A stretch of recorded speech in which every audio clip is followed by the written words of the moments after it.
sa Barangay Love Stories. Maling husgahan ang kapasidad ng isang tao dahil lamang sa pinili nitong maging trabaho. May ibang malawak ang pag-iisip at tunay na madiskarte, ngunit pinili nilang gawin ang mga bagay na kanilang gusto.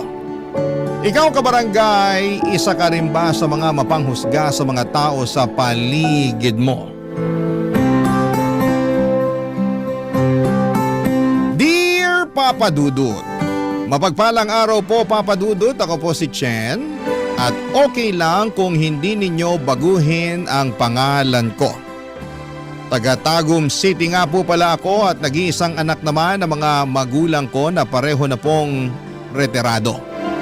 Dating pulis si tatay at dati namang sekretary sa barangay si nanay.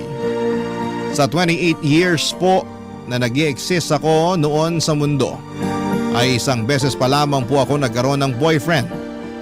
Yung naging boyfriend ko pa noon ay nalaman ko na isa palang bakla.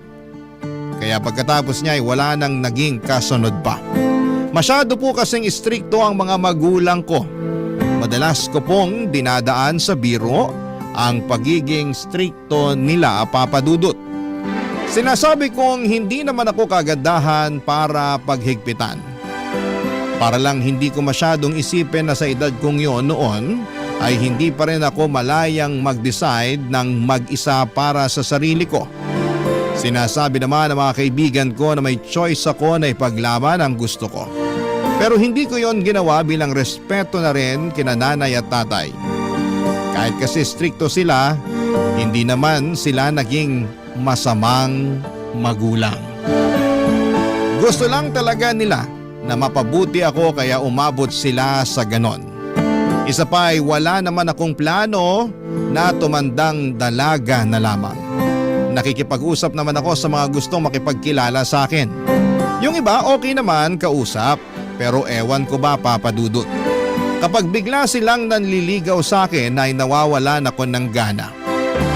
Bigla na lamang akong nag-overthink dahil alam ko na hindi sila basta-basta makakalusot sa mga magulang ko. Anak, nakauwi na pala yung anak ni Kumare. Si Jomar, yung nagtatrabaho sa Belgium. Nakita ko nga po kanina, Nay.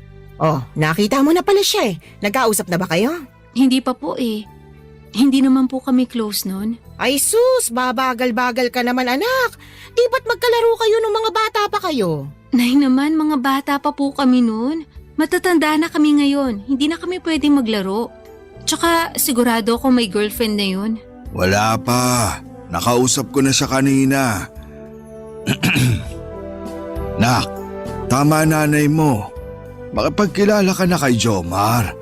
Boto ko sa batang yun para sa'yo. Madiskarte sa buhay at may magandang trabaho. Mabuntis ka man niya, wala kaming aalalahanin. Tay naman, hindi nga po kami close nun eh. Tapos yung iniisip nyo nasa pagbubuntis na. Ay, ang hina mo naman anak. Ang gusto namin ng tatay mo, makipaglapit ka na kay Jomar habang single pa siya. Baka sa mga susunod na araw, magulat ka na lang na may iba nang nililigawan yon. Baka pagsalita naman po kayo parang kagusto-gusto ko. Paano naman po kung hindi ako type ni Jomar? Tsaka hindi rin po ako na-attract sa kanya. Sus, mahalaga pa ba yung atrak-atrak na yan? Dapat practical na ngayon sa pagpili ng lalaki. Doon ka sa kaya kang buhayin at hindi ikaw yung bubuhay sa kanya. Pero Tay, kaya ko naman po magtrabaho sa sarili ko. Anak, gusto rin namin na magkaapo. At mangyayari yun kung mag-aasawa ka na. Kapag nag-asawa na po ako, mahahati na yung atensyon at suporta ko sa inyo. Paano ko pa kayo niyan mabibigyan ng maalwang buhay? Hindi na po kayo bumabata. Kami pa idadahilan mo wala na kaming magagawa ng nanay mo kung sadyang tumatanda na kami. Isipin mo yung sarili mo. Pero hanggat maaari, gusto naming doon ka mapunta sa lalaking alam namin na mabibigyan ka ng magandang buhay. At sa tingin niyo po si Jomar yun? Oo! Hay nako Nay, Tay. Mas gusto ko na po yung ganito. Kesa ipagpilitan ko yung sarili ko sa lalaking hindi ko naman gusto. Magugustuhan mo rin siya. Subukan nyo lang na mag-date.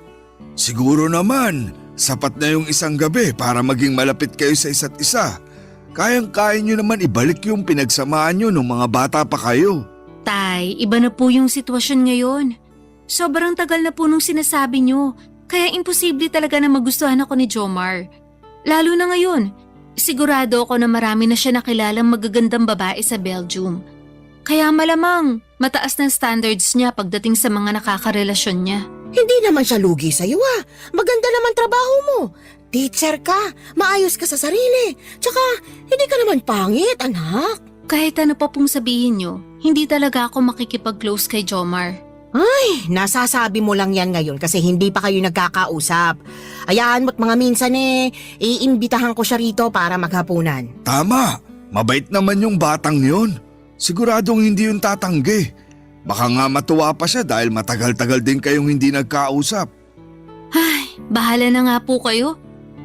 Basta kapag hindi ko pa rin siya nagustuhan at hindi niya rin ako nagustuhan, wag na po kayo makulit ha. Mangako po kayo. Nako, hindi ko kaya mangako. Mas lalo ako. Papadudot sa kabila ng pagtanggi ko na makipag-close o magpaligaw sa kapitbahay naming si Jomar ay naging mapilit pa rin ang mga magulang ko. Pinuntahan nila si Jomar para kausapin. In-invite nila si Jomar sa bahay para doon maghapunan.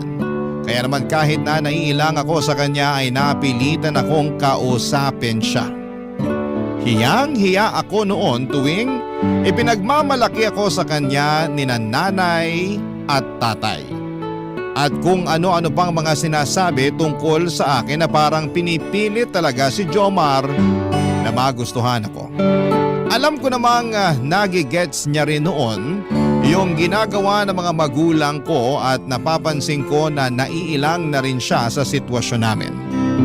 Nagkakatingin na lamang kami na parang nagkakaintindihan sa ginagawa ng mga magulang ko. Kaya nang matapos yung dinner namin ay humingi ako ng dispensa sa kanya. Sinabi ko na lamang na huwag nang pansinin yung mga sinabi ni nanay at tatay dahil hindi naman talaga ako nagpapaligaw. Pero papadudot, hindi ko po akalaing magbabago ang takbo ng pag-iisip ko pagdating sa love life ko noong makilala ko ang bagong security guard namin sa school na si Arjen. Unang kita ko pa lamang sa kanya iba na ang nararamdaman ko. Parang kilig yon na hindi ko po maipaliwanag, papadudot.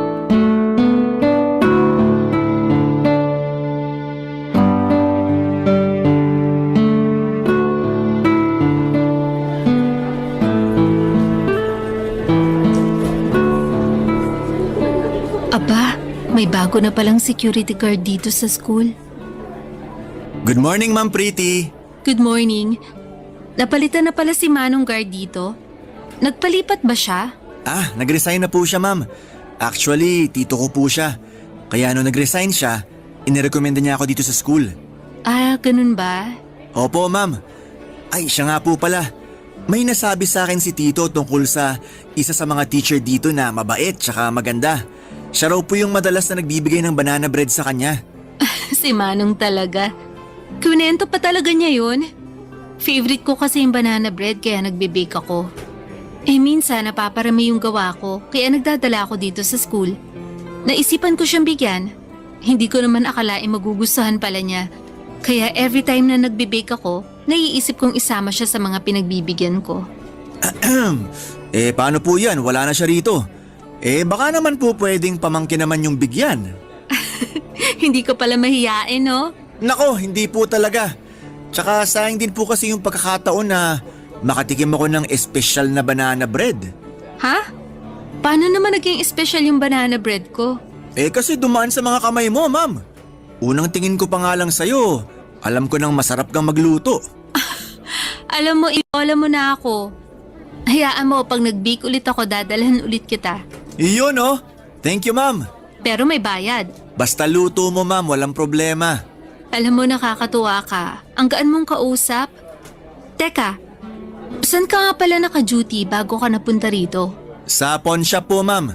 Bakit ka umalis doon? Nako, mahabang kwento po, Ma'am.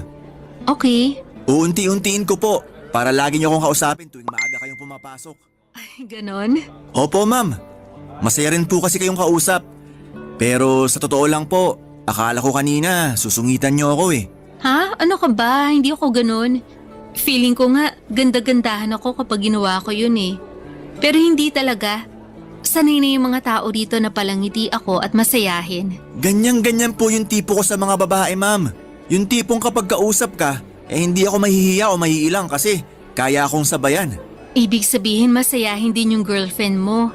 Kaya pala mukha kang inspired eh. Wala pa po akong girlfriend, ma'am. Marami naman po ako nakakausap pero ang hirap po talagang makahanap ngayon ng matinong babae. Paano naman naging mahirap? Marami pa namang matitino ngayon ah. Marami nga po, ma'am. Pero hindi ko alam kung saang parte ng Pilipinas ko sila hahanapin. Tsaka ang tanong po ron, magugustuhan kaya ako? Sa taas po ng standards ng mga babae ngayon, walang pag-asa yung kagaya kong mabait lang. Grabe ka sa sarili mo. Pogi ka naman ah. Talaga, ma'am? Salamat po ah. Walang anuman. O paano, tuloy na ako ah. Galingan mo sa trabaho mo. Ma'am, sandali lang po. Bakit? Ano po kasi, pwede po ba kitang ayain mamaya para kumain sa labas? Pagkatapos po ng klase nyo? Titignan ko. Ayos! Thank you, ma'am! Have a nice day!